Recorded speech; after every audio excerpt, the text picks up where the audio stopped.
모래 위에 엉덩이를 대고 앉았다. 뭔가를 해야 한다는 생각을 버리지 않는 한 외로울 것이다. 그런 생각은 아무래도 관성 같았다. 그렇게 해왔기에 타성이 붙어버린 몹쓸 물건 같았다. 캄캄한 해변에 혼자 앉아있는 것은 처음이었다. 모래가 젖었는지 엉덩이가 축축해져 오는 것을 느꼈다. 일어서 돌아가려니 엄두가 나지 않았다. 한참을 걸어왔기에 돌아가기가 버거웠다. 나는 어딘가에서 멀리 벗어나 버린 인생을 살고 있는지 모른다. 너무 고독해서 어떤 것도 그리워할 수가 없었다. 하상만 시집 오늘은 두 번의 내일보다 좋다 해서 해변을 읽어드렸습니다. 시인은 지금 캄캄한 해변에 남겨졌네요. 몹시 외롭습니다. 뭔가를 해야 한다는 생각을 버리지 않는 한 이 외로움에서 벗어날 수 없다는 걸 잘 알지요. 그러나 그 어떤 것도 그리워할 수 없을 정도로 고독할 지경이 될 때까지 그 생각을 버릴 수가 없습니다. 시인은 머리가 너무 무거워서 도무지 걸어 다닐 수가 없던 어느 날 진통제를 먹는 대신 체중계 위로 올라간 적이 있지요. 몸무게에 변함이 없는 걸 보고 자신의 고통에는 무게가 없다는 걸 알게 됩니다. 그 캄캄한 해변에서, 돌아가기 버거운 그곳에서 무게 없는 고통에 시달리던 시인은 결국 이 시집으로 올봄 제9회 김구영 시문학상을 수상합니다. 거리의 사람들 바람 따라 흐르면 서성이듯 혼자서 기다리고 날 부르는 기억에 흔들리는 땅콩이 사람들 사라졌네. 난 속을 퍼져서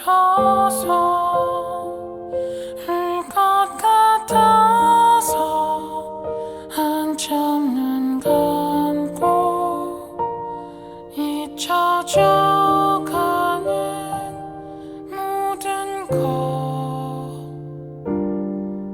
당연한 건가요?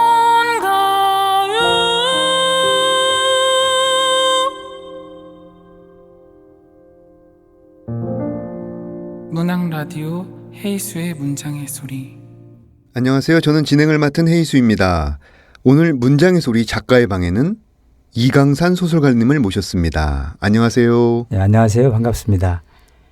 저는 시와 소설을 쓰면서 흑백 사진 작업을 하는 다큐 사진 작가 이강산입니다. 반갑습니다. 와, 많이 시와 하죠? 소설을 쓰면서 흑백 사진을 찍으시는. 예. 네, 좋습니다. 욕심이 좀 많습니다. 이강산 소설가님은 1989년 실천문학으로 데뷔하셨고요. 소설집 황금비늘 이후 시집과 사진집을 출간하셨습니다. 나비의 방은 소설로는 두 번째 책입니다. 책을 출간하신 뒤 어떻게 지내고 계시는지요? 예, 요즘 잘 못 지내고 있습니다. 지난해 연말에 그 장편 나비의 방 출간하고서요. 올 봄에 어깨 수술했어요. 석회가 낀 어깨가 힘들었는데 네네. 그 창작실 방 얻어가지고 1년간 그 1100매 탈구하면서 어깨가 완전히 굳어가지고 네. 도저히 세면도 못할 정도 돼가지고 할 수 없이 큰 수술을 했습니다. 4개월째 지금 재활 치료하고 있고요. 치료에 열중하면서 요즘에 조금 팔이 돌아가서 글쓰기 하고 네. 촬영 작업을 지금 병행을 하고 있습니다. 그 소설을 읽다 보면은 어떤 명상이라든지 어떤 체조라든지 어떤 이런 부분에 관심이 굉장히 많으신 것 같은데 어떤 글 쓰는 틈틈이 그런 걸 좀 하시지 않으셨을까요? 뒤에서 말씀드리려고 했는데 네. 뭐 고백을 하자면 네. 같이 사는 사람이 집사람이죠. 네. 요가 마스터예요. 그래서 낡은 집인데 네. 리모델링해서 네.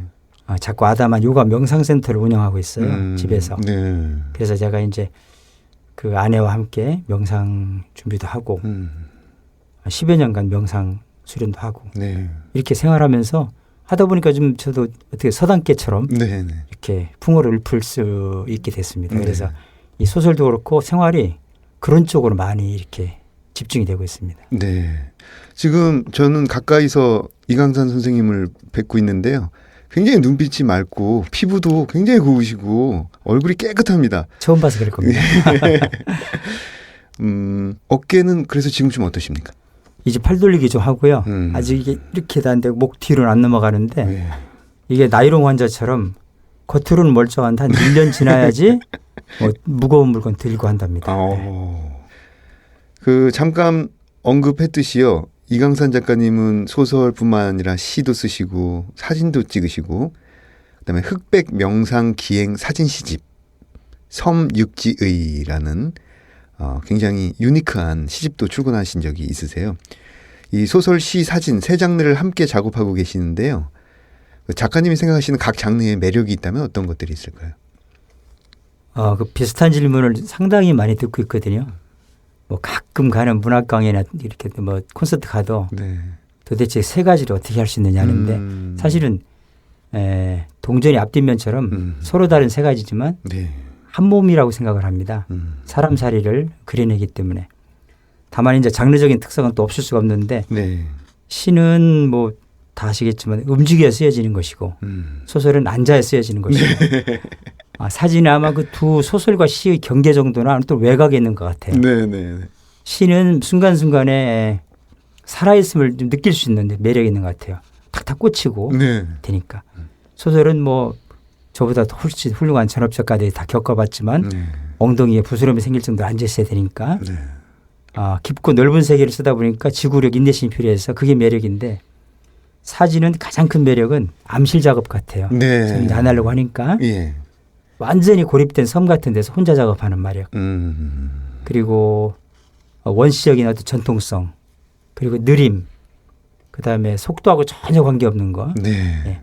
뭐 희소적 가치도 있지만 뭐 그런 게 다른 시나 소설하고 변별되는 매력이 아닐까. 네. 그 재미를 하고 있습니다. 이 암시를 섬이라고 표현하신 게 팍 꽂히네요. 예, 이 나비의 방에도 들어있고 네. 저번 첫 번째 소설집에도 담겨 있습니다. 예. 나비의 방 책 표지에 장편 소설이라고 소개되어 있습니다. 근데 이거 가만히 자세히 들여다보면요.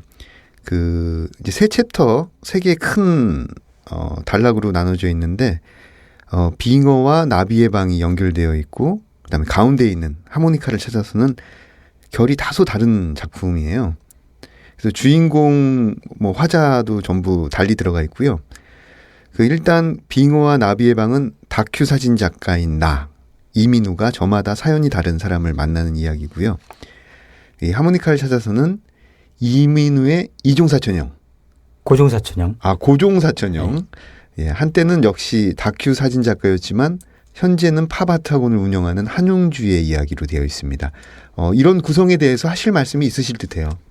예, 그 구성을 말씀드리면 제가 작가의 말에도 썼습니다. 궁금해하실까 봐. 원래 이 세 작품은 중편으로 완성된 작품인데 자세히 보면 한용주와 이민우는 전편에 등장하는 공통된 중심 인물입니다. 그렇죠. 그리고 두 사람이 이끌고 가는 또는 엮어가는 사건들 또는 연루되는 모든 풍경이나 사건들이 한 이야기이기 때문에 장편으로 연작 형태로 재구성을 했습니다. 그렇죠. 다만 1부에 있는 빙어하고 3부에 있는 나비의 방은 1인칭으로 하고 2부에 있는 하모니카를 찾아서는 3인칭으로 시점만 좀 바꿔가지고 네. 이렇게 구성을 했습니다. 예.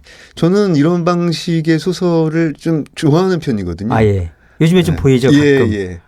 뭐 예전에 피카레스크 구성이라고 해가지고. 예, 그것도 있고 최근에 유명한 사람 채모라는 소설도 사실은 그렇게 돼 있고. 네, 채식주의자. 네. 그렇죠. 이 이민우라는 인물은 사진 작가인데 그가 찍는 사진은 얼핏 실제 그 작가님의 사진과 겹쳐지는 부분도 없지 않아 있습니다. 그 작가님의 사진에 대한 철학이 이민우라는 인물을 통해서 표현된 게 아닐까라는 생각이 들었는데요. 어떻게 좀 더 구체적으로 좀 얘기를 들어보고 싶네요. 예, 그것도 이제 역시 그 작가의 말에 그 밝혀둔 얘기인데요. 이민우와 한용주는 고종사촌 형제지만 네. 둘이면서도 사실은 한 사람처럼 이렇게 읽을 수가 있거든요. 그렇죠. 그래서 제 작가의 말에 이렇게 썼어요. 스스로 자전적 소설이라고 여기고 싶은 나비방 중심인물 두 사람은 둘이면서도 하나다.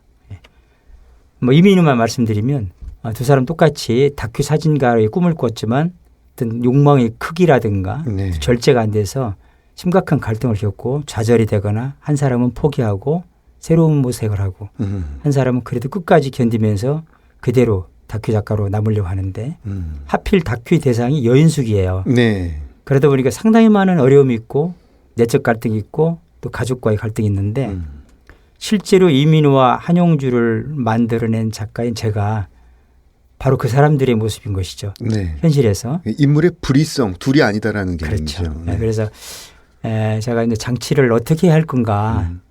천매 이상의 장편을 끌고 가야 되는데 해서 보니까 이민우만 가지고는 안 될 것 같고 네. 왜냐하면 이민우의 또 다른 자아는 사실은 표면적으로는 강한 척하지만 이면적으로는 자기 꿈을 포기하고 현실에 순응하는 그런 것도 있거든요. 네. 왜냐하면 너무나 외적으로 태클이 많이 들어오고 제약이 많으니까 그 모든 것이 바로 저의 문제거든요. 네. 그래서 이제 이민우를 통해 가지고 제 사진 세계를 보여주려고 했는데 그 사진 세계 다름 아니라 소설로 말하면 대하 소설 같은 다큐멘터리.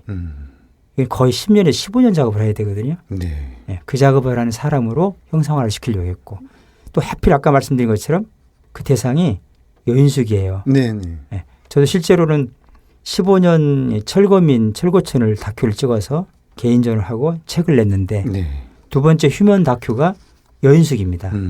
첫 번째 휴먼 다큐는 철거민, 두 번째는 여인숙인데 그 작업을 하면서 겪는 어떤 소소한 것부터 큰 것까지를 이번 나비의 방에 담으려고 했는데 네. 아마 이민우라는 사람을 통해서 그런 어떤 사진가의 철학이라든가 그 어떤 삶의 모습을 보여주려고 제가 노력하지 않았나 네. 그 생각을 합니다. 그 이민우 이야기를 하면서 한용주라는 인물에 대해서 얘기가 잠깐 나왔는데요. 그 하모니카를 찾아서의 한용주라는 인물은 이민우에게 사진을 찍도록 이끌어줬지만 스스로는 현재 사진을 포기한 상태잖아요. 그렇죠. 그래서 이 한용주라는 인물에 대해서도 좀 말씀을 해 주시죠. 실제로는 그 작품에도 있지만 대학 강사로 사진 강의도 했고 신문사 사진 기자도 했었는데 우여곡절 끝에 카메라가 부서지는 일을 겪으면서 먼저 뛰어들었던 다큐 세계를 빠져나오죠. 네. 그러면서 이제 팝아트 쪽으로 해서 강사 팝아트 학원 쪽방에서 근근히 살아가는데 사실은 또 암암리에 네. 새로운 길을 걸어가려고 하는 모색을 하는 사람입니다. 표면적으로는 수능지자인데 내면에는 또 뭔가 도사리고 있죠. 네. 그런가 하면 그보다는 더 동적으로 이민우는 적극적으로 타결을 해서 끝까지 자기 꿈을 이루려고 하는데 그런 모습인데 하모니카를 찾아서 해서 한용주를 등장시킨 것은 그 하모니카 연주자였던 사람이 네. 갑자기 뇌졸중으로 예. 한쪽 팔과 한쪽 다리를 잃어요. 그렇죠. 그런데 그분이 그대로 좌절할 수 없다, 죽을 수 없다 해서 지하 주차장에서 지하주차장에서 아침마다 이렇게 하모니카를 부는데 그 모습을 한용주가 발견하고서 그렇구나. 사람마다 자기 욕망이 있지만 좌절을 겪고 또는 부자유를 겪으면서 포기할 듯 하면서도 그 뇌졸중 환자의처럼 하모니카를 부는 것, 즉 자기 정체성의 상징물을 쓴 하모니카죠. 네. 대부분 사람들이 자기와 비슷한 중년들은 그런 하모니카라는 것을 찾아서 움직이는 게 아닌가. 네. 그 생각으로 한용주가 움직이는 것이죠. 예. 작가가 바라봤고. 네. 그래서 이 소설 세 편의 연작 소설의 주요 소재 여기 빙하하고 하모니카하고 나비가 있는데 예. 지금 하모니카에 대해서 말씀해 주셨고 그 빙하하고 나비에 대해서도 이런 소재를 통해서 인물의 어떤 모습을 그려내려고 하셨던 것 같아요. 예, 그렇습니다. 근데 처음에 이제 제목을 끝까지 이거를 나비방을 할 것이냐 하다가 이제 제 작품을 좀 고맙게도 그 이순원 소설가 선배님께서 표사를 써주셨어요. 네. 근데 이제 이건 비밀인데 여기서만 우리만 말하는 아는. 비밀인데 우리만 아는. 마지막에 이제 표사를 쓰시면서 작품 읽고 소설 장편 소설 제목을 빙어로 하면 어떻게 했느냐 네. 이렇게 하셨어요. 빙어가 더 좋지 않겠느냐. 이제 그 뜻을 제가 헤아렸습니다만 나비방으로 갔는데 네. 왜 그랬냐면 빙어가 원래 사전적 정의도 그렇지만 바다 쪽으로 흘러가면서 바다로 가는 어떤 본향을 가지고 있는 물고기인데 네. 자기의 그러한 성질을 잃어버리고 환경의 변화로 인해서 호수에 그냥 안주해서 사는 물고기입니다. 네. 그래서 이제 빙어와 같은 사람을 본 거죠, 작가가. 사람들이 자기 원래 가지고 있는 고향이나 자기의 꿈이라든 걸 있는데 그걸 포기하거나 환경적 요인으로 잃어버려서 새로운 환경에 적응하면서 살아가는 모습들, 네. 그리고 그 안에서 안주하거나 또는 물고기처럼 파닥거리거나 더 맑은 곳을 찾아가는 빙어떼가 아닌가, 즉 인간 빙어떼가 아닌가. 네네. 그렇게 보고서 시작을 한 건데 실제로 거기에 등장하는 오보의 솔리스트 민 선생이라는 분이 실존 인물이거든요. 사실은. 오, 그래요? 이 소설의 대부분은 실존 인물입니다. 이것도 비밀입니다. 네. 네. 그 민 선생이 바로 그렇게 인간 빙어처럼 살았어요. 지금은 행방불명이 되어 있습니다. 생존에 계신지도 모르지만 네. 그 이 민 선생 주변으로 움직이는 사람들이 대부분 또 40, 50대 중년인데 그러한 빙어처럼 새로운 환경에서 적응하며 살려고 하는 몸부림치는 네. 그런 분들입니다. 예. 나비에 대해서도 말씀해 주시죠. 그리고 이제 나비방에서는 네. 재밌습니다. 예. 네. 그 나비방도 그 나비화가 네. 나비만을 그리는 나비화가 강유민이라는 분이 등장하는데 네. 이분은 가공 인물이죠. 네. 나비화가가 되는 것은 이분이 이제 고향이 강원도 사북입니다. 사북. 나비방 중심 부대가 사북인데 사북의 어머니가 이제 탄광 광부였어요. 네. 어릴 때 어머니 가슴에 석탄가루 묻어 있는 가슴에 손가락으로 나비 그림을 그리면서 놀았던 네. 기억이 있는데 그 기억으로부터 출발해 가지고 성장하면서 미대를 나와서 나비만을 그리는 화가가 되면서 자기의 방에 나비를 수집하고 키우는 자기만의 자유의 공간, 네. 나비의 방을 만드는데 남편과의 소통 부재로 인해서 나비의 방이 사라집니다. 네. 그래서 다시 그 나비의 방을 찾아 떠나는 모습인데 여기서 제가 그리고자 하는 나비의 방은 자유의 공간이면서도 부자유의 공간. 네. 개인만의 자유의 공간인데 사실은 외부에서 볼 때는 부자유의 공간이고 그다음에 소통의 공간이지만 또 소통 부재의 공간. 네. 필사적으로 갖고자 희망하는 그런 공간이면서 언젠가는 또 떠날 수밖에 없는 공간. 떠날 수밖에 없는 공간. 이민우가 드나드는 암실이 바로 그렇습니다. 네. 네. 이민우가 드나드는 암실은 완전 고립된 섬이거든요. 네. 들어올 수도 없고 나갈 수도 없고 자기 혼자 만끽할 수 있는 자유의 공간인데 외부와는 단절된 공간입니다. 네. 굉장히 모순된 공간인 거죠. 나비방의 경우도 그렇습니다. 소유를 갈망하지만 언젠가 벗어나고자 하는 공간, 뭐 행복하면서도 한편 불행한 공간, 그런 공간이 상징적으로 나비의 방을 썼습니다. 네. 어떤 자유와 감금, 소통과 불통, 행복과 불행, 어떤 이원성의 공간이라고 할 수도 있겠네요. 두 가지 다른 성격이 혼재하는. 예. 이 세 편의 소설이 어떤 중년의 방황이라고 해야 할까요? 그 현실에 지쳤으면서도 또 그 안에서 삶의 의미를 찾으려고 하는 인물들이 많이 등장합니다. 또 주인공이 여행지나 생활의 공간에서 만나는 다양한 인물들이 나오는데요. 작가님이 특별히 애정을 갖는 인물이 있다면 누굴까요? 아까 조금 전에 비밀을 털어놨죠. 네. 여기 대부분 실존 인물이라고. 실제로 실존 인물이기 때문에 매우 조심스럽게 캐릭터를 살리려고 노력을 했는데 공을 들였거든요. 네. 뭐 다 한 30여 명이 등장하는데 다 정말 소중한 분들인데 그중에 나비방 끝부분에 나오는 그 강유미라는 나비 화가. 네네. 그리고 지금 거기에 보면 서각가이면서 서각을 포기한 그리고 쿠바로 여행 중인 양 원장이 계십니다. 예, 양 원장님 계시죠. 그리고 일부 빙어에 등장하는 지금 티베트로 명상수련 떠나신 윤수라는 인도 철학자이면서 시인이 계셔요. 네. 네, 그분들. 작품 초반에 등장하는. 그렇죠. 네. 일부 빙어에서 그분들의 삶의 모습이 결국 나비방을 향해서 자기 정체성을 찾는 그런 분들이 모습인데 아마 그 각 부별로 그 3분에서 5분 정도 네. 제가 특별히 애정을 가지고 있고 매우 존경스럽게 여기고 있습니다. 어떤 상대를 묘사하는 문장의 결에서도 어떤 애정이 좀 느껴져요. 지금 말씀 듣고 나니까. 작가의 말을 보니까 이 소설들이 길 위에서 쓰였다고 예. 하는데요. 구체적으로 어떤 지역이 유독 많이 생각나시는지 또 어떤 지역에서 어떤 예. 부분들이 또 영감을 얻으셨는지 궁금하네요. 일부 빙어의 경우는 조금 전에 우리 그 해 선생님께서 밝혀주신 흑백 명상 기행 사진 시집에 나와 있는 섬육지. 네. 그게 그 대청호 동쪽 호숫가를 10년간 촬영한 사진에 명상시처럼 짧은 글을 붙인 건데 빙어는 동쪽 호수 네네. 거기서 쓰게 됐고요. 그다음에 두 번째 하모니카를 찾아서는 주 무대가 제주도입니다. 아. 예. 그 한용주라는 팝 아티스트 강사가 이제 자기 꿈을 포기하고 정말 어렵게 비상금을 마련해서 제주도를 떠납니다. 길을 떠나는 걸 이제 원래 이제 영마와 유랑이 두 형제가 있기 때문에 길을 떠나서 만난 그 네모 세상 별님이라는 사람이나 돌아와서 마곡사 밤에 겨울 마곡사에서 만난 과거 교수 시절에 만났던 은퇴형님 자전거 라이딩으로 세계 일주를 꿈꾸는 그분을 만납니다. 네. 그래서 이제 하모니카를 찾아서는 마곡사와 제주도. 마곡사. 나비방은 강원도 사북. 원래 처음 출발은 강화도 주문도라는 섬입니다. 네. 이민우가 주문도 쪽으로 아내의 요구에 의해서 명상 사진에 쓰러 떠나는데 주문도 갔다가 와서 그 움직이는 수도원이라는 명상원에 가서 네. 강원도 홍천으로 다시 명상 수련을 떠납니다. 아내의 요청으로. 네. 그 과정에 살짝 샛길로 나간 것이 바로 이제 나비방의 주인공 나비화가 유민이죠. 네. 이 사북입니다. 사북으로 다녀오면서 다시 마지막으로는 강경 여인숙을 합니다. 사촌 형제가 중심 소재고 제재인 여인숙 다큐 사진을 찍으러 강경 여인숙 가는데 다녀오면서 네. 그 길 여정들이 끝나는 장면이 나비방 마지막 부분에 나옵니다. 네. 아우, 지금 말씀을 듣다 보니까 국내 여행을 한 기분이에요. 예.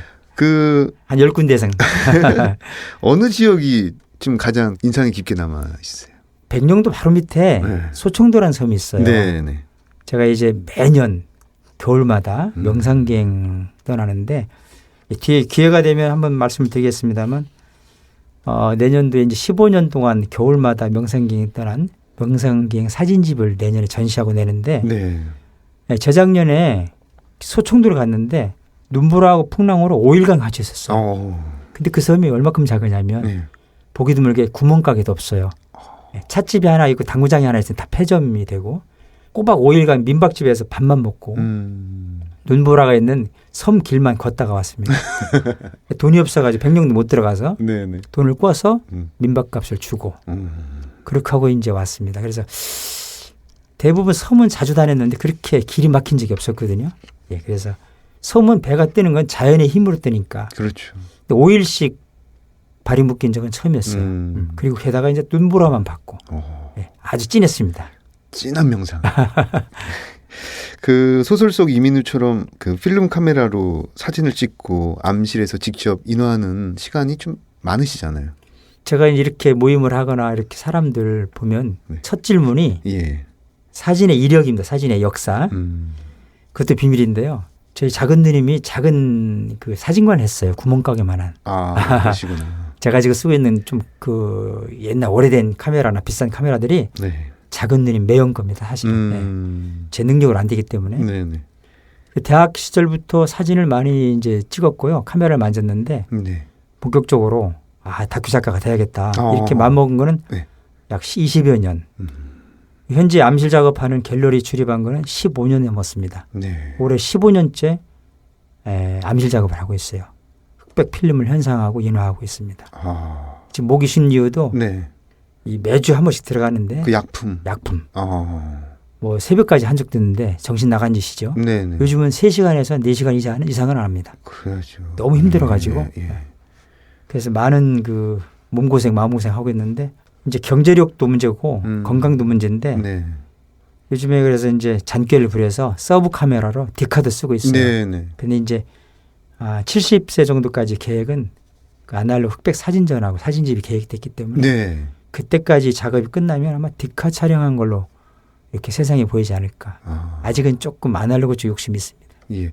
선생님 그럼 그 전시 계획이라든지 예. 지금 작업하고 계시는 다큐에 대해서 좀 저희 청취자분들께 설명을 좀 해주시죠. 괜찮습니까? 예. 죄송합니다. 문학 외로. 그 제가 이제 개인 흑백 사진 여행지를 4차례 했었고요. 네. 서울 인사동에서도 2번 했고 철거민 다큐를 찍었기 때문에 휴먼 다큐 사진집으로 집 지상의 방한칸이라는 아날로그 오리지널 진짜 흑백 사진집을 냈어요. 네. 거액을 들이고 오랜 작업을 해서 내년 연말 가을에는 5번째 흑백 사진집 네. 사진전이 있습니다. 올 겨울에는 이제 창작기금 받는 게 있어서 시집을 꼭 내야 됩니다. 뭐 아시죠? 알죠. 지금 시집 때문에 꼼짝 못하고 원고를 쓰고 있고 네.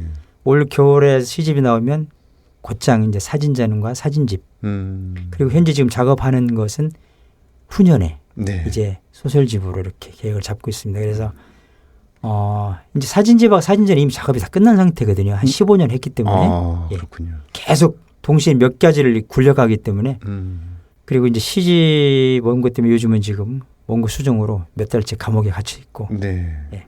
그런 작업을 하고 있습니다. 예. 아니 굉장히 그 단순하고 좀 바보 같은 질문을 하나 드리고 싶은데 예. 어떤 굉장히 멋진 풍경을 딱 마주하셨어요. 예. 이게 뭐야? 뭐 정말 아름답다 이런 풍경을 딱 마주했을 때 소설과 시, 사진 중에서 가장 어떤 게 먼저 떠오르시는지요? 바로 지난주 목금토에도 네. 기가 막힌 풍경을 잡고 왔습니다. 네, 예. 제가 사는 게 다 그렇습니다. 제가 사는 주변의 풍경, 만나고 품고 오는 풍경, 아름다운 풍경은 우리가 흔히 알고 있는 그런 풍경이 거의 없습니다. 네. 이제 제가 여행을 하는 거거나 또는 글이나 필름에 담는 게 대부분 아웃사이더 그렇죠. 주변이기 때문에 네. 철거촌 아버지가 이제 장터에서 평생 사시다 떠나셨기 때문에 장터, 전통 장터, 여인숙. 그다음에 제가 이제 오랜 세월 뭐 운동을 했죠. 권이죠, 권. 예, 시민운동, 교육운동 뭐 이런 게 있기 때문에 집회. 저는 광장, 촛불을 참 좋아해요. 네. 집회 사진을 많이 찍고 그렇게 다니다 보니까 제가 좋아하고 아름다운 풍경은 그런 건데 네. 지난주 이제 목포를 며칠 다녀왔어요. 취재 겸 촬영 겸 호우경보가 내렸을 때죠. 네. 여인숙에 두 군데 다녀왔는데 유달산 주변에 철거촌을 찍고서 그 자리에서 시를 두 편 썼습니다. 제가 아주 소문난 과작인데 여인숙 촬영을 갔다가 그 자리에서 시를 쓴 이유는 마침 201호실 쪽창에 바다가 보이는데 비가 막 들어왔어요. 그거 앉아가지고 쓰고 그다음에 촬영을 하고 이거 오며 가며 촬영과 시 쓰는 작업 외에 취재한 내용은 와서 정리해서 이제 소설로 작업을 하는 거죠. 네. 제가 이제 가끔 요즘엔 제가 시 작업 때문에 그 페북도 닫았는데 제가 이렇게 광고처럼 했어요. 쓰지 않으면 찍고 찍지 않으면 쓴다. 네. 요즘에 그렇게 아주 단순 무식하게 살고 있습니다. 대단하십니다. 지금 말씀을 듣다 보니까 이제 다큐 촬영 현장에 가셔서 사진을 찍으시고 그다음 카메라를 내려놓은 그 밤중이나 이럴 때 시를 쓰시고 낮엔 찍고 밤엔 쓰는 게 대부분입니다. 그리고 돌아오셔가지고는 또 소설을 쓰시고 정리해서 이제 능력이 부족하다 보니까 나눠서 이렇게 지금 이제 차기작이 궁금합니다. 또 작가로 살면서 독자들에게서 꼭 듣고 싶은 말이 있다면 어떤 말이 있을까요? 차기작은 조금 전에 말씀드린 간단히 드리면 올해 이제 창작기금 받은 시집을 내야 되고요. 네. 내년에 사진전, 사진집. 예. 그리고 후년에 이제 소설집을 준비하고 있고요. 네. 내용은 뭐 비슷할 겁니다. 그다음에 이제 독자에 듣고 싶은 말씀은 제가 뭐 제 작품이 아직 어줍지 않은 수준이기 때문에 욕심은 없고요. 다만 주변에 좋은 문인들이나 작가들 보면 가끔 잡음이 생기는 게 삶과 작품이 다르지 않느냐. 그런 어떤 이야기들을 가끔 제가 듣습니다. 그래서 저는 저 사람은 작품 수준은 좀 떨어져도 작가로서의 삶과 작품의 내용, 즉 진정성의 문제에서는 좀 괜찮다. 일치되는 작품이다. 또 네. 작가다. 이 정도 얘기만 드리면 저는 감지덕지할 것 같습니다. 네. 작품 수준에 비해서 그 사람의 삶 자체에 그 정도만. 예.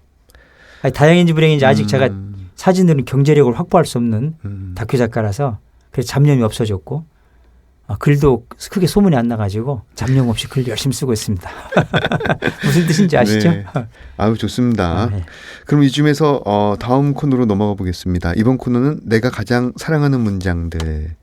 어떤 문장을 가져오셨는지 잠깐 설명을 부탁드리고요. 그다음에 목소리로 직접 낭송을 들어보겠습니다. 졸작 그 나비방 장편소설에서 3부에 나와 있는 산호랑나비 부분에 263쪽 한 꼭지를 낭독을 해드리겠습니다. 숲으로 떠날 시간이었다. 나와 유민 둘 다 맑은 시간, 맑은 공간이 필요했다. 햇새의 나비를 전해주면 탁한 감정의 얼룩이 조금은 지워질 수 있을 것이다. 이미 각인된 삶의 흉터들이 완전히 사라질 수는 없겠지만 사북으로 다시 돌아간 뒤 미는 나비를 찾아 떠날 것이다. 장독대의 개나리가 피었고 이제 나비가 날기 시작하는 봄이므로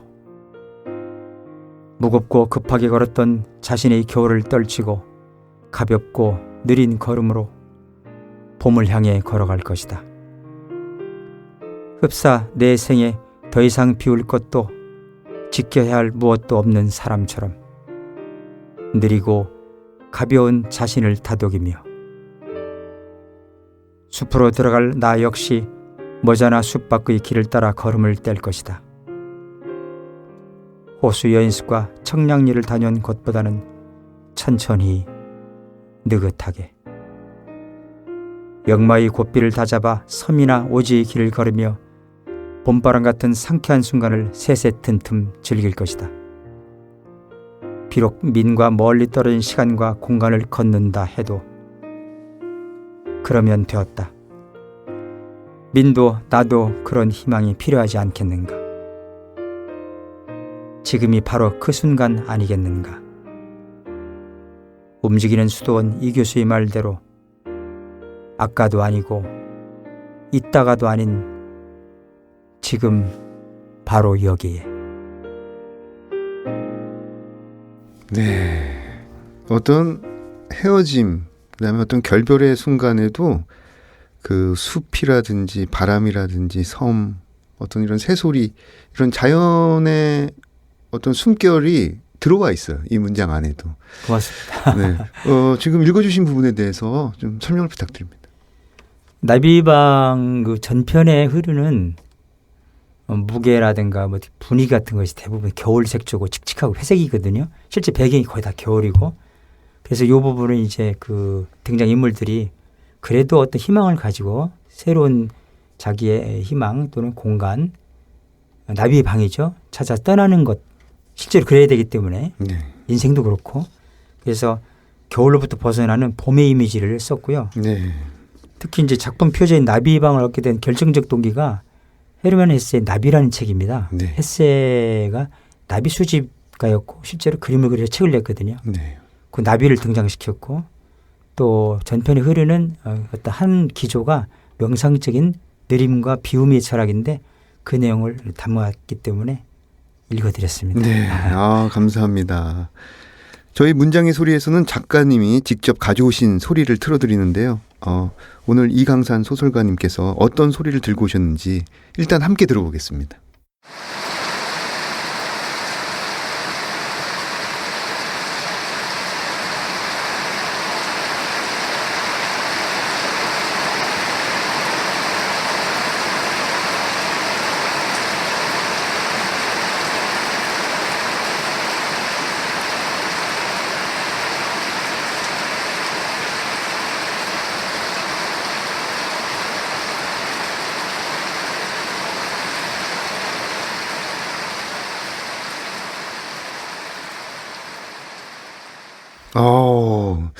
이게 약간 물소리 같은데요? 네, 물소리입니다. 어떤 물소리인가요?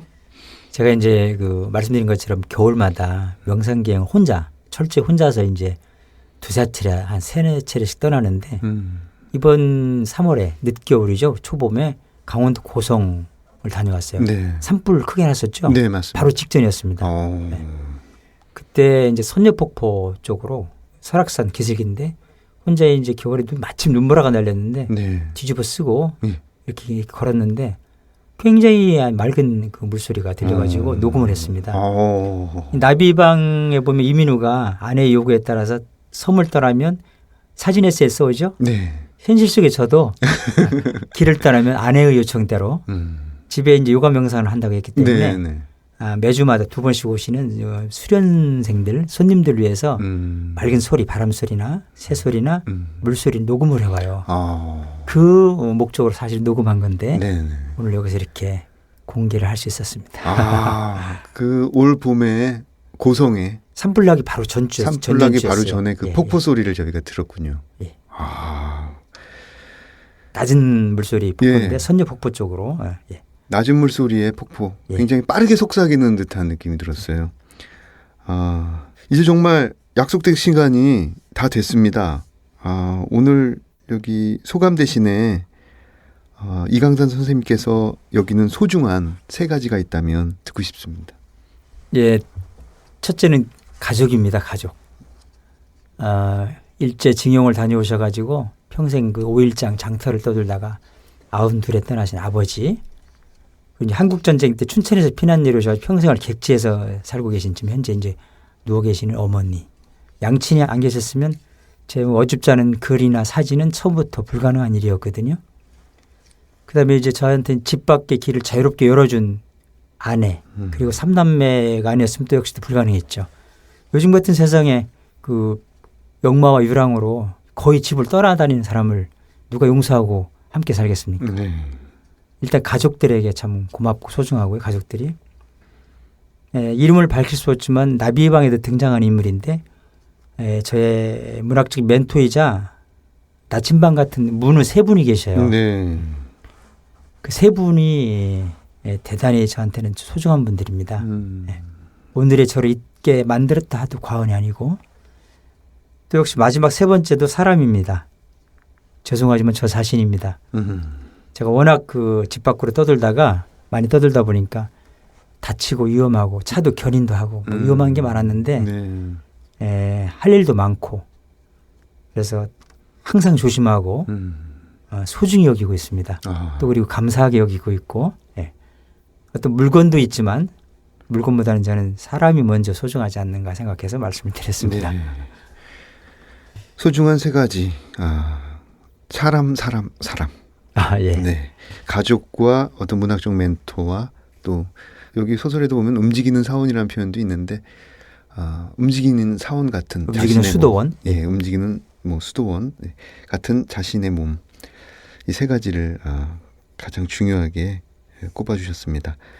함께 해주셔서 정말 감사드립니다. 청취자분들께 인사해 주시죠.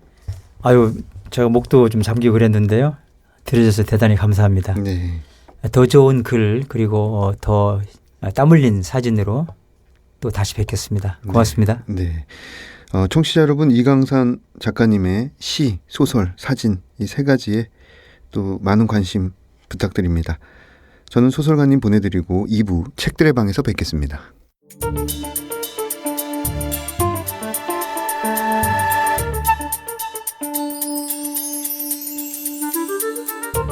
문장의 소리 2부 책들의 방.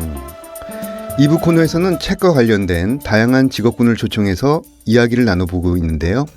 오늘은 문학 행사 공연 연출가 두 분을 모셨습니다. 최창근 선생님 그리고 이은기 선생님. 지금 이 자리에 함께 하십니다. 안녕하세요. 반갑습니다. 반갑습니다. 안녕하세요. 네. 네, 저는 희곡을 쓰고 공연 연출을 하고 있는 최창근입니다.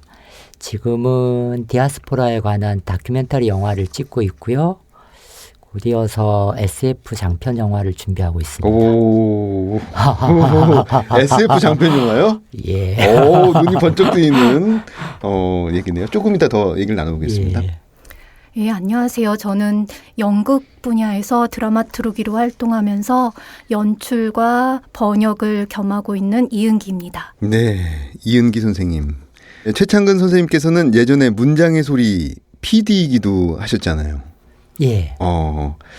당시 분위기는 어땠어요? 오늘날과 좀 많이 달랐나요? 어땠나요? 화기애애했죠. 화기애애했어요. 오늘 오랜만에 녹음하러 오니까 처음 초창기 시작할 때가 생각이 나서 감회가 좀 새로웠습니다. 네. 몇 년 만에 여기 다시 오신 거죠? 그때 제가 출연했던 것이 PD 말고요. 김중혁 소설가가 PD하고 황정은 소설가가 진행을 할 때 희곡집 소개를 하려고 출연했었습니다. 네. 저는 2006년에 최창근 선생님이 PD였을 때 제가 한번 그 첫 책으로 출연한 적이 있어요. 잠깐. 근데 지금은 제가 진행을 맡고 지금 게스트 자리에 오셨어요. 참. 최창근 선생님은 희곡 창작에도 활발히 활동하고 계신 걸로 알고 있습니다. 여러분께 짧게 소개드리면요. 우리극 연구소 새 작가를 통해서 희곡 봄날은 간다를 무대 위에 올리셨고요. 2002년 제38회 동아연극상 작품상, 2008년 제16회 대산 창작기금을 수여하셨어요. 그다음에 서산의 해 지면은 달 떠온단다, 12월 이야기, 13월의 길목, 바람이 분다 등의 공연 작품을 올리셨습니다. 무엇보다 이 작가, 시인 사이에 아주 유명하신 분이세요. 아마 문학 행사를 많이 기획해서 그런 것 같은데요.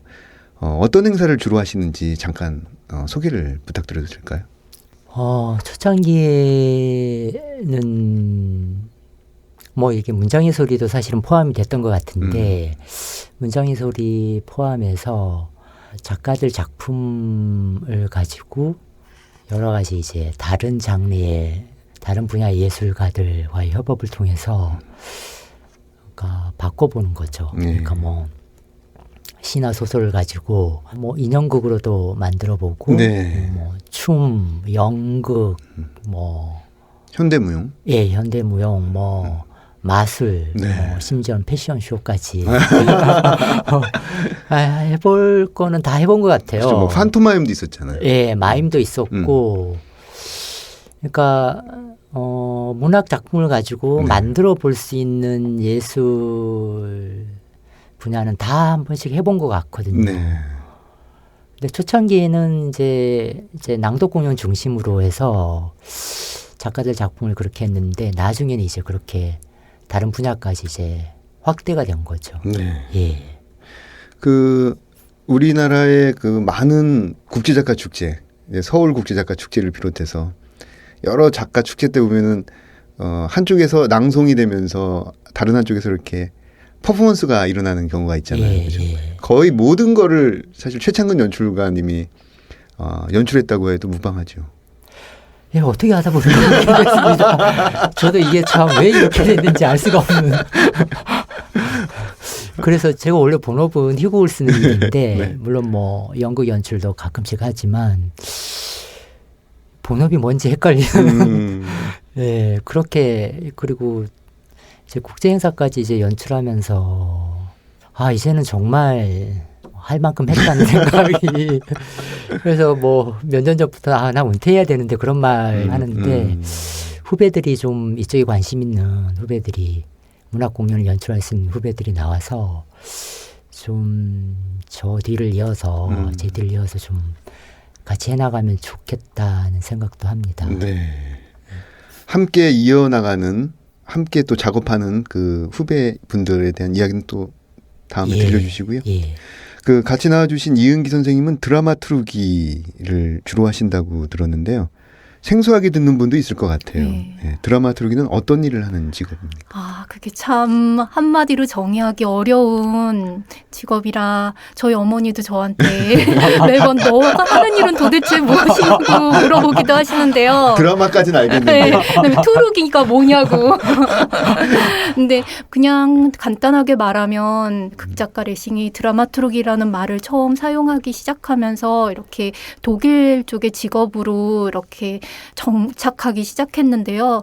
원래는 극작법이라는 말에서 시작을 했는데 지금은 연극 미학, 뭐 무용 미학, 뭐 그런 쪽으로 이렇게 넓어지기 시작하면서 거리 공연 쪽에서도 대본이 없는데도 이렇게 드라마트루기가 작업을 하면서 그 시대에 맞는 어떤 이야기가 관객들과 더 많은 소통을 할 수 있을까? 또 어떤 연극 미학적인 방법이 관객들과 더 많은 소통을 할 수 있을까 하면서 작품과 관객과 배우, 연출가 사이에서 그 틈을 메꿔주는 역할을 하는 직업이라고 말할 수 있겠습니다. 네. 그러면은 아주 실질적으로 생각해서 그 연출은 그 퍼포먼스를 할 때 이렇게 앞에서 어떤 지시를 하잖아요. 네네네. 드라마트루기 하시는 분들은 어디에 주로 계세요? 숨어 있죠, 주로. 눈에 띄지 않는 곳에 숨어 있으면서 지금 어떤 부분이 문제가 되고 있다. 그리고 이런 부분은 관객이 이해하기 힘들겠다. 또 어떤 점을 더 부각시키면 좋겠다. 그런 것들을 찾아낼 때 연출가와 이야기하기도 합니다. 그러면 그 연습 같은 거 할 때 연출가 옆에 많이 앉아 계시나요? 예. 그리고 주로 초반에 연습 시작하기 전에 대본을 이렇게 선택하고 또 이렇게 수정도 하면서 이렇게 어떤 방법으로 이 작품을 풀어나갈 것인가 연출가 또 많은 상의를 하죠. 그 이제 보니까는 예전에 연출이 많이 했던 일들을 또 연출과 배우와 관객을 또 객관적으로 보는 그런 위치에 있는 직업이군요. 그래서 내부 비평가라고도 하는데 뭐 평론가는 다 완성된 작품을 가지고 그 작품을 평가한다면 드라마투르기는 그 안에 소속되면서 그 과정을 지켜보면서 어떻게 더 좋은 작품을 관객들과 소통할 수 있는 작품을 만들 것인가에 대해서 고민을 하죠. 이해가 이제 좀 되는 것 같아요.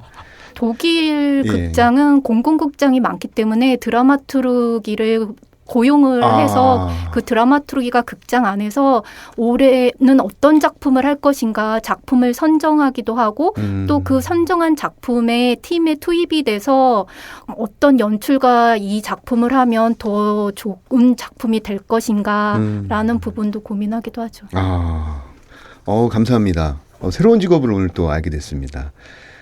책들의 방 코너에서는 직접 자신의 연대기를 소개해 주셔야 하는데요. 먼저 최창근 선생님의 나의 연대기 들어보겠습니다.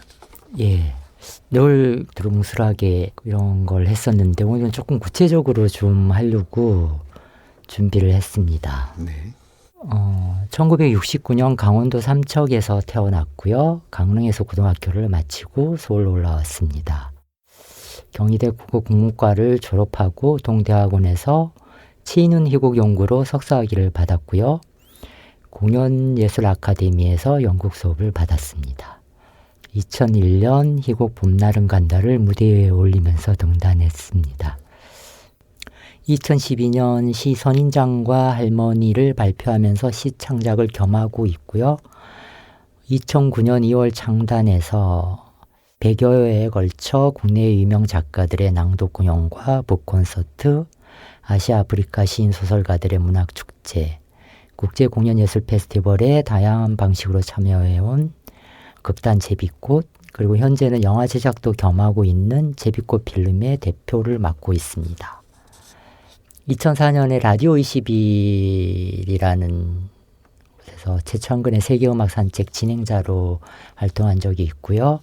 인터넷 문학 라디오 문장의 소리 초대 PD로 일했었습니다. 개간 한국 희곡과 월간 한국 연극 편집위원을 일을 했고요. 인도를 생각하는 예술인 모임 회원으로 아시아 작가들과 연대를 통해서 당대 사회에 적극적으로 발언하고 참여해 왔습니다. 그리고 지금은 작가들의 창작 공간인 예보동 문학의 집의 운영위원이기도 합니다. 희곡을 쓰고 연출을 하면서 사람과 사람 사이의 인연을 이어가고 있습니다. 시와 산문을 쓰면서 자연과 소통하는 법을 배웠고요. 인간의 염치와 윤리적인 감각이 살아있는 경쟁과 독점 없는 세상을 꿈꾸기 시작했습니다. 문학을 중심으로 여러 예술 장르가 결합하는 협업 형태의 공연과 축제를 지속적으로 연출해 왔습니다.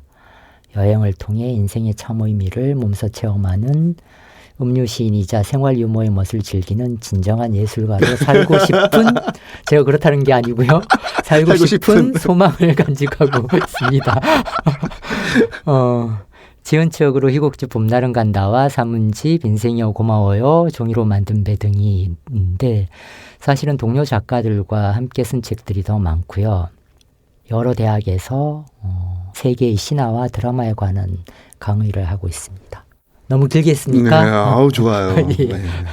아까 말씀하신 그 디아스포라 다큐하고 SF 장편 영화 예. 이 부분을 좀 말씀해 주시죠. 그게 어쩌다가 제가 지금 새로 시작하게 된 일인데요. 그러니까 지금 다큐멘터리 영화는 한 1년 정도 찍었고요. 찍어가고 있고 이 다큐멘터리 영화가 끝나면 바로 이제 장편 SF 영화 들어가려고요. 준비하고 있습니다. 제비꽃 필름 대표. 예, 이거 원래 이제 극단 제비꽃을 할 때 같이 이렇게 생각을 했었어요. 근데 그동안은 이제 뭐 연극이나 문학 축제, 작가 축제 이제 연출을 많이 해서 경황이 없다가 우연한 계기가 생겨서 영화를 어떻게 하다가 찍게 됐습니다. 예. 그래서 앞으로 한 30년간은 계속 영화를 찍지 않을까? 물론 뭐 영화를 찍는다고 해서 문학과 연극 어떤 그게 안 하는 건 아니겠지만 거기에 조금 더 집중적으로 좀 매달려야 되지 않을까 그런 생각이 듭니다. 네. SF 장편 영화예요? 예, 장편입니다. 어떻게 간략한 내용 소개해 주신다. 이게 원작이 있는 영화인데 원작은 단편 소설이에요. 네. 우리나라 작가의 단편 소설인데 이것을 이제 장편으로 이렇게 시나리오 작업을 지금 계속해서 시나리오 작업은 끝났는데 네. 계속 이렇게 퇴고를 하고 있습니다. 네. 아직 슈팅이 들어간 상태는 아니군요. 예, 뭐 제작사와 이렇게 좀 네, 해서 대학로에 아주 뛰어난 배우들과 네. 네. 예, 한번 멋진 영화를 찍어서 네. 그러니까 배우들과는 뭐 우리가 봉준호 감독님처럼 깐을 갈 수도 있고 못 갈 수도 있겠지만 그럼요. 네. 최소한 이게 SF 영화니까 부천이나 요바리 그 판타스틱 영화제가 네. 있는 곳이니까 네. 거기까지는 가보자라고 네. 이렇게 어, 얘기하고 있습니다. 좋습니다. 어떤 새로운 변화와 예. 개혁의 바람이 지금 최창근 작가님께 온 것 같은데 좋은 결과 있기를 바라겠습니다. 다음으로는 이은기 선생님의 나의 연대기 들어보겠습니다. 예, 저는 아주 가끔 찻길에서 마차를 볼 수 있었던 시절, 네. 서울에서 태어나 네. 친척 할머니 보살핌을 받으면서 어린 시절을 보냈습니다. 네. 아빠는 미국에 계셨고 중학교 교사였던 엄마는 토요일에 퇴근하자마자 저를 보러 오셔서 월요일 아침에 사라지곤 하셨죠. 그래서 저는 토요일 퇴근 시간에 맞춰 버스 정류소에서 엄마를 기다리기도 했던 적이 참 많습니다. 6살 때쯤부터 집에서 살게 됐는데 혼자 있는 시간이 많았습니다. 그림책을 보고 또 보곤 했죠. 네, 계모에 대한 선입견을 심어준 신데렐라와 백설공주도 빠지지 않았고요. 밤비, 아기돼지 삼형제, 이소부와 선녀와 나무꾼, 햇님 달림 이야기로 시작해 소공녀, 소공자, 작은 아씨들, 빨간머리엔, 행복한 왕자 등을 읽고 상상의 나래를 펼치며 초등학교 시절을 보냈습니다. 잠들기 전에는 옛날 이야기 카세트 테이프를 듣고 또 들으며 따라하다 어느새 구연동화 대회까지 나갔어요. 그런 저를 위해 엄마는 피터팬과 보물섬 같은 어린이 연극을 보여주기도 했는데 아마 이때부터 활자가 무대 형성화되는 모습에 빠져들기 시작하지 않았나 합니다. 집 근처에 있는 중고등학교를 놔두고 난생 처음 들어보는 중고등학교에 배정을 받았습니다. 그래요. 네. 둘 다 기독교 학교였는데 의무적인 성경 수업과 예배 시간이 있는 학교 생활이 쉽지 않았습니다. 월요일마다 교회 주보도 제출해야 했어요. 교회 다니는 친구가 가지고 온 거로 대신하긴 했지만 그 시절 사춘기 영국 소년의 고민을 현실적으로 그린 비밀일기라는 책을 선생님께 압수당한 적도, 그다음에 한겨레 신문 창간호를 학교에 가지고 갔다 혼난 적도 있었죠. 네. 헤르만 헤세의 데미안을 읽고는 데미안 같은 친구가 있었으면 하고 꿈꾸기도 했습니다. 그러다 우연히 3.15 창고극장에서 김지하작 근간의 예수라는 연극을 보게 됐는데 네. 세상에나 제가 사회에 느꼈던 분노와 모순이 모조리 표출될 전율을 느꼈다고나 할까요? 인간, 사회, 예술을 근원적으로 알고 싶어 철학을 전공했습니다. 미학과 독일 현대철학, 특히 발터 베냐민의 기술복제 시대의 예술 작품과 테오도어 아도르노의 계몽의 변증법이 재밌었습니다.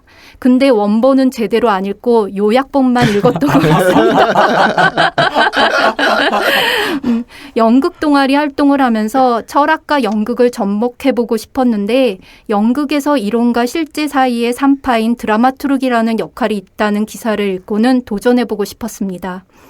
드라마투르기가 처음 선을 보인 곳, 그다음에 가장 활성화된 곳에서 접하고 싶어 졸업과 동시에 독일로 가서 베를린에서 연극학, 문화학, 철학을 공부했습니다. 새로운 연극과 책을 접하면서 다양한 문화권의 사람들을 만나면서 수많은 선입견을 하나하나 버려가는 시간이기도 했습니다.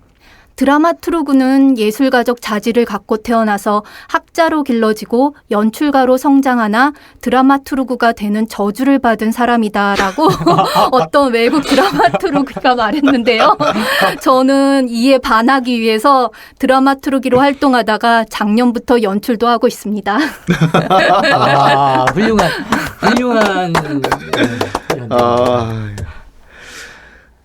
정말 재밌네요. 예. 이게 인생 자체가 드라마turgi가 있는 거 아니에요? 그 어렸을 때 얘기, 아버지는 미국에 계시고 엄마는 그 토요일마다 네. 집으로 오는 그 시절을 어떻게 기억하고 계세요? 항상 기다림의 시기였다고 생각을 해요. 그리고 좀 많이 외로웠죠. 저하고 비슷한 유년시절이네요. 어떻게 철학가 생활은 어떠셨어요? 대학 생활? 그때는 철학에 대한 관심은 많았는데 제대로 공부를 하지는 않았던 것 같아요. 여러 가지 뭐 연극도 하고 친구들이랑 놀기도 하면서 보냈고 이제 제대로 진짜 철학 공부를 한 거는 독일에서부터 시작을 했죠. 제 친구들도 철학과 진학한 친구들이 굉장히 많은데 실제로 이 친구들은 잘 철학을 공부 안 해요.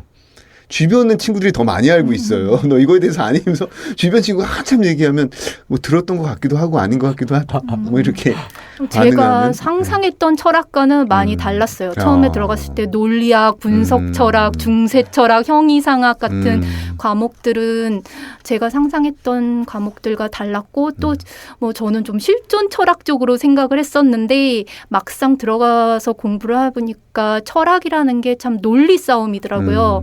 어떤 하나의 사고 체계가 나왔으면 거기에 대해서 어떻게 반해야 되는지 반론을 제기하고 또 다른 생각들을 만들어내야 되는지에 대한 그런 하나의 과정들인 것 같아요. 네. 그 독일 베를린에서는 한 어느 정도 머무르셨어요? 12년이요.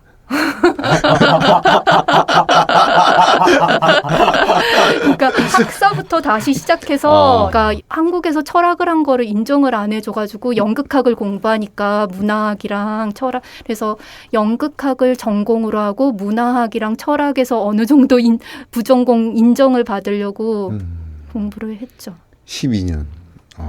아주 이은기 선생님이 네. 그 독일 베를린에 있는 아주 유서 깊은 대학 훔볼트 대학이라고 있는데 그 대학 출신입니다. 예. 왜 제가 들으면서 계속 이렇게 웃음이 우리가 나왔냐면 나의 연대기를 준비를 안 했다고 계속 걱정을 하시다가 그러니까. 이걸 읽기 시작하니까 뭔가 새로운 세계를 열어주시는 것 아니 같아요. 연대기만 준비했습니다.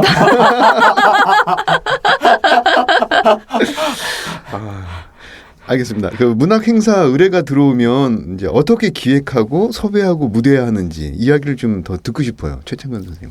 예. 제가 어쩌다가 사실은 처음에 부업으로 이렇게 시작을 했는데 그것이 이제 이 문장의 소리 그 PD였거든요. 한국문화예술위원회에서 연락을 받고 근데 그걸 시작으로 해서 어떻게 보면 이제 문학과 관련된 콘텐츠 작업을 이제 만들기 시작한 거죠. 그때도 이제 지금처럼 뭐 문학의 위기다. 그때부터 이제 그런 얘기가 있었기 때문에 활자로만 우리가 접하던 문학 작품을 조금 다른 방식으로 독자나 관객들과 만나게 할 수 없을까를 고민하면서 이제 여러 가지 일을 하기 시작했던 것 같아요. 그래서 저도 이제 문학을 전공을 했고 그래서 좀 어떤 사명감이라고 하면 좀 그렇겠지만 그런 비슷한 느낌을 가지고 하기 시작했는데 네. 처음에는 이제 작가들과 같이 어떻게 보면 공연을 만들어가는 거죠. 그렇죠. 뭐 시인 소설가들이랑 이제 작품을 가지고 이제 낭독 공연부터 시작해서 네. 그런데 이제 조금 시간이 지나다 보니까 문학이 조금 더 이렇게 폭넓은 관객이나 독자들과 만나기 위해서는 문학 자체로만 이렇게 갇혀 있어서는 안 되겠다는 생각이 들었어요. 네. 그런 생각을 하고 난 다음부터 이제 다른 예술 분야 예술가들과 협업을 이제 시작을 한 거죠. 그렇군요. 예, 그래서 그 예술가들도 사실은 만나서 얘기를 해보면 문학에 대한 다 누구나 이제 소년 소녀 시절에 문학 소년이었고 문청의 문학 청년의 어떤 그런 걸 간직하고 있었기 때문에 네. 서로가 서로를 이제 알아가는 과정. 작가들은 이 예술 쪽에 또 이렇게 알아가고 예술가들은 이 또 문학 쪽의 어떤 그런 걸 알아가는 어떤 작업이었다고 생각을 해요. 그렇죠. 예. 그 이은기 선생님은 최창근 선생님과 어떤 작업을 주로 많이 하셨나요? 제가 최창근 작가님을 처음 만나게 된 해가 2013년도 국립극단에서 베르톨트 브레이트의 사천의 착한 영혼이라는 작품을 젊은 차세대 연극인들과 네. 공연을 하게 됐는데 제가 그때 드라마투르기로 썼고 최창근 작가님이 윤색 작가님으로 오셨어요. 네. 그래서 그때 처음 작업을 같이 하면서 좀 원망을 했었죠. 제가 거의 일을 다 또 맡겨서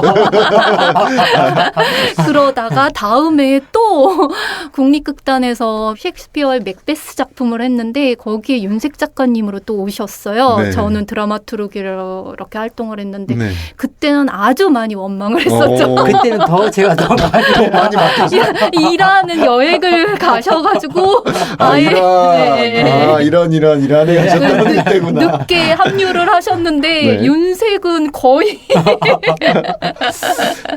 작가를 존중해줘야 된다면서 네. 번역가를 존중해줘야 된다면서 네. 거의 윤색을 하시지 않으셨죠. 제가 아주 훌륭한 일을 한 거죠. 그 어떻게 결과적으로는 더 좋지 않았을까요?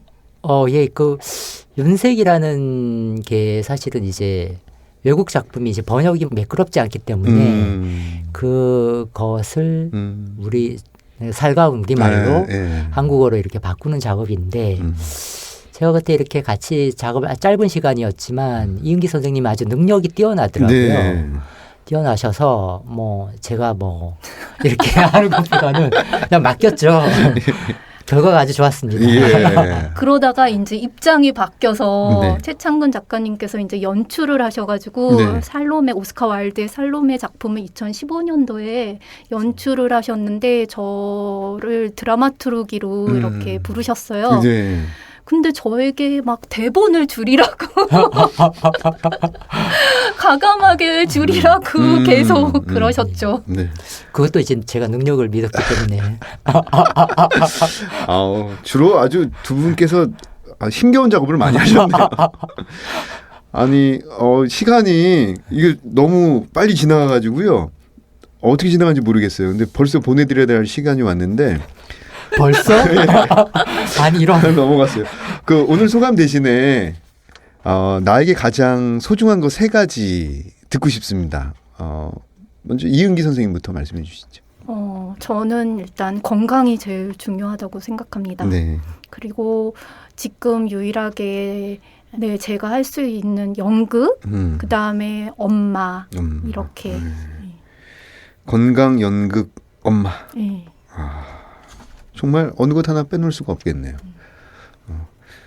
최창근 선생님은? 제가 한숨이 나오네요. 네. 제가 하려는 얘기를 했기 때문에 저는 다른 걸로 그러면 저는 사랑, 예. 그리고 예술가, 뭐 그 예술가 안에는 사실은 뭐 다 포함이 돼 있는 걸 되고요. 네. 나머지 하나가 여행인 것 같은데 제가 여행을 꼽은 이유는 여행이 저한테 무한한 자유를 좀 주기 때문에. 네. 예. 궁금한 게 예술가라는 것은 어떤 걸 의미할까요? 그러니까 어떻게 보면 제가 이제 문학에서 출발해서 이제 연극을 거쳐서 지금 이제 영화 작업을 하면서 계속 그쪽 분야의 이제 작가들, 예술가들을 만나고 있는데 제 주변에 있는 예술가들 생각을 많이 하게 됐어요. 뭐 여기 해 작가님도 그렇고 저 PD 아닌 조혜진 수도 그렇고 은기치도 마찬가지고요. 네.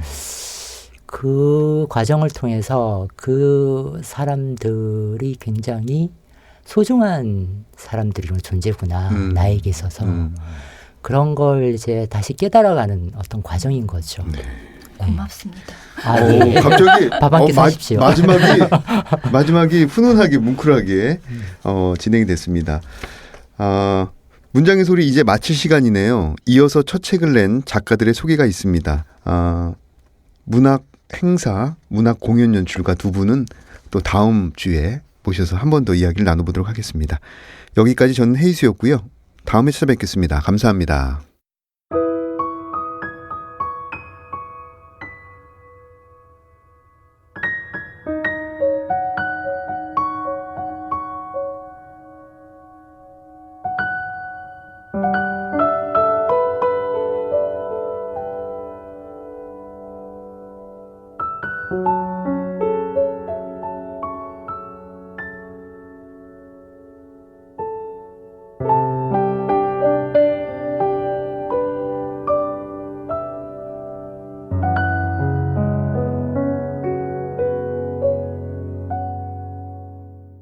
안녕하세요. 문장의 소리 정현우 신입니다. 오늘은 첫 시집 우산은 오는데 비는 없고를 출간하신 조유신님과 함께하겠습니다.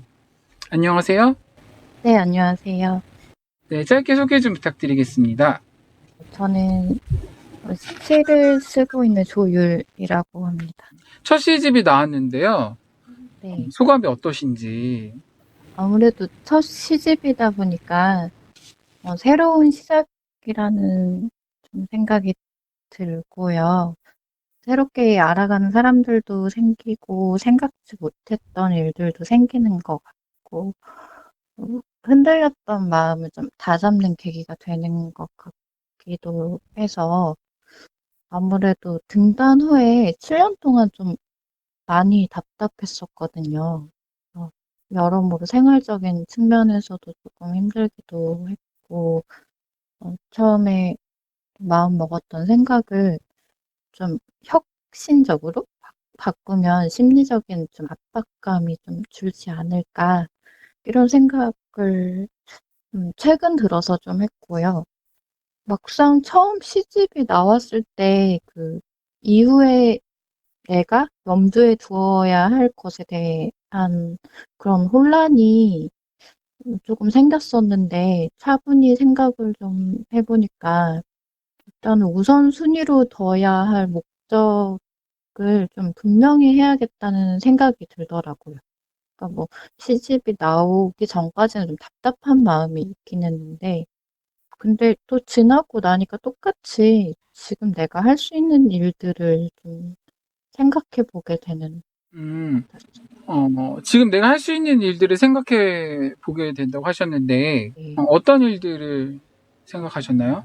일단은 사실 그 전에도 되게 답답했을 때 이게 아무래도 첫 시집이다 보니까 첫 시집을 낼 때는 뭔가 그 사람들이 읽어야 되잖아요. 근데 이제 저 같은 경우 청탁이 많이 안 들어와서 뭐 1년에 한 뭐 4번 정도 뭐 이렇게 계절에 되면은 그때 이제 시를 써서 보내고 거기에 대한 반응에 대해서도 사실 정확히 모르니까 아무래도 집에 있고 이러니까 좀 답답한 거예요. 아, 시를 냈긴 냈는데 내 시를 독자라는 존재가 있어서 읽고 있나?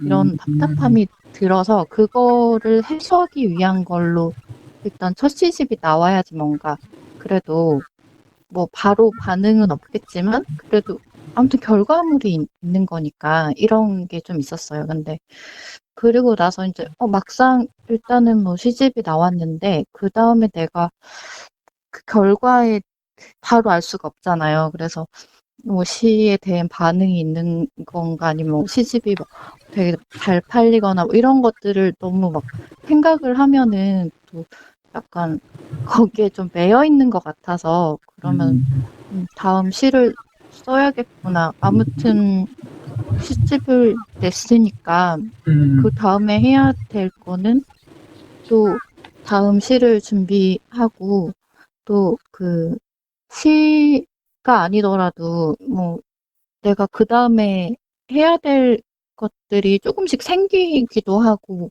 그런 것 같았어요. 네. 제목이 재밌었는데요. 본인이 지으신 건가요?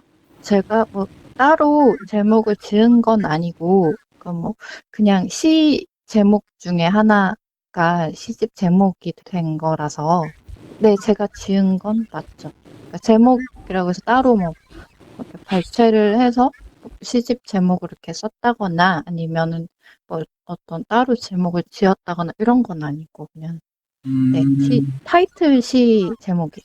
시집의 키워드를 꼽자면 어떤 네. 것들을 이렇게 이야기해 볼 수 있을까요? 키워드에 대해서 한번 다시 좀 생각을 해보게 되는데 적도나 에이드, 우팔지, 바다, 멜라, 울음, 사랑, 뭐 대낮, 순환자원 등이 있는 것 같아요. 순환자원은 왜 순환자원이라고 말씀하신 거예요? 순환자원이 그거잖아요. 이렇게 뭐 파지라든지 아니면 뭐 이렇게 다시 고물상 같은데 가서 뭐 표지판 같은 거 그런 거 도난당한 것도 있고 아니면 원래 그런 여러 가지 그 버려진 것들이 다시 무게를 재는 곳이잖아요. 네. 근데 이제 그게 그냥 제가 어렸을 때 그거를 되게 인상 깊었어요. 저도 가서 들고 가서 돈으로 바꿔서 온 적도 있고. 근데 비슷하다고 생각했어요. 어떤 내가 감정적으로 허기가 졌을 때? 아니면 감정적으로 조금 내가 결핍이 있다라는 걸 느끼지 못할 정도로 뭔가가 비어 있을 때 그 느낌이 날씨가 약간 뭐 비 온 다음 날이라든지 아니면 그냥 혼자 걷고 있는데 계속 바닥을 보고 있는데 바닥 무늬를 본다거나 네 그렇게 했을 때 그러다가 뭐가 이렇게 떨어져 있는 거를 주워서 그렇게 가서 무게를 재고 오는 그런 시간들하고도 되게 비슷한 느낌이 들었어요. 되게 많이 관찰을 많이 하시는 것 같은데 저도 어렸을 때 이거저거 많이 관찰하는데 땅바닥을 잘 보고 다녔는데 동굴은 그렇게 잘 주웠거든요. 저는 뭐 주운 거 없으세요? 저는 예전에 여의도 만남의 광장에서 네. 아주 어렸을 때 그때 돈 주스면 원래 돈 주스면 안 되잖아요. 근데 막 갑자기 1,000원짜리하고 막 10,000원짜리가 만남의 광장에 떨어져 있는데 돈 뭉치가 지금 근데 좀 이상한 게 그게 그 돈을 받는데 다 한 명씩 다 하나씩 다 가져가는 그걸 다 주워서 흩어져 가지고 아싸 하고 막 갔던 그 기억이 있어요. 거기 다 한 명씩 이거는 가져가도 되는 돈이다 이렇게 된 거예요. 그러니까 누군가 떨어뜨려 놨는데 좀 약간 정확히 기억은 안 나는데 그냥 이건 주워가라고 떨어뜨린 것처럼 누가 이렇게 네, 약간 돈을 거기다 이렇게 놔둔 느낌이 있었거든요. 그래가지고 실험 몰래카메라 이런 거였나? 그니까 그럴 수도 있을 것 같아요. 약간 그 실험에 걸려들으셨군요. 혹시 그랬을지도 모르고 시를 안 쓸 때는 주로 무엇을 하시나요? 뭐 원고 쓰고 있거나 음악을 좀 듣거나 아니면 TV를 보거나 아니면 원고 쓸 땐 산문 쓰거나 뭐 기사 읽고 쓰거나 거의 책상에 그냥 앉아 있는 것 같아요. 책상에 앉아 있거나 누워 있거나 그리고 뭐 그림책 보거나 그림 그리고 책 읽고 그리고 그림에도 관심 많으세요? 네, 그리는 어렸을 때 만화가 꿈이었어서 네, 되게 관심 많아요. 그러면은 지금도 그림을 자주 그리고 잘 그리시겠네요. 그러니까 그림을 그리면 되게 좋은데 그림 아예 안 그린 사람보다는 잘 그리기는 하는데 전문가처럼 그리지는 못하지만 그게 약간 취미로 그리는 좀 잘 그리긴 하는데 보는 눈은 있으니까 막 잘 그리는 그림을 보면은 만족이 되는데 내가 그린 그림으로는 만족은 안 되지만 아무튼 몰입은 되는 편이에요. 본인에게 가장 소중하다고 생각하는 것 3가지를 꼽자면 어떤 것들이 있어요? 가족이 소중한가? 아니 가족 당연히 항상 소중하다고 생각을 하니까 아니면 사람이나 아니면 많이 그런 분들 많이 있잖아요. 저도 약간 애정 결핍이 있는 편이라서 내가 가장 소중하다고 생각을 하고 그런 생각을 갖고 있을 때 그러니까 다른 사람이 뭔가 자학하는 말을 하면은 막 나까지 막 기분이 안 좋아지는 그런 게 좀 있어요. 그래가지고 그런 거 하고 그러니까 사람이 가장 소중하다고 생각을 하고 소중하고, 그다음에 사람 소중하고, 사랑 소중하고, 그리고 맑은 공기? 그런 거. 네, 그거 되게 소중한 거. 날씨라든지 이렇게 생태 환경도 정말 소중한 것 같아요. 오늘 인터뷰 너무 감사드리고요. 마지막으로 조유 시인의 580 바다 바깥 마을들 들으며 마치도록 하겠습니다. 580 바다 바깥 마을들. 이런 렌트겐 사진은 어때요? 자꾸 까먹지 말고 기억하는 것은. 깜빡이는 속눈썹. 그게 빗물 다 새는 제각각 슬레이트 얹고 사는 것이라고. 흐르다 새파랗게 질린 그 수평선. 잠시 식혀두는 것은. 어쩌지 밑창이 접지력을 아는 듯 영영 이어지고 이어질 때 잠 물결 물빛이 물무늬 덮어 펼쳐진 580 전조등과 눈 맞고 사라지는 바리케이드 열어 아주 살살 일렁이는 구김없는 물살 뒷걸음질 치다가 바스락 구겨도 보고 싶은 바다 오래전 단내 닮은 그 풍경 확 뒤집어 엎고 싶은데 전이 잘 붙여질 때 붉어지다 못해 컴컴하게 달궈진 프라이팬 그것이 종일 딱이 맞은 우체통이 될 때 흘러가는 거라 괜찮던 가요가 튀겨 오를 때 가끔 남몰래 태업 중인 의자 굴리는 소리와 태엽 소리가 들리는 때 그 물길 나 없는 기억력이 돌아온데도 또 아무렇지 않은 듯 이 거리를 걸어요.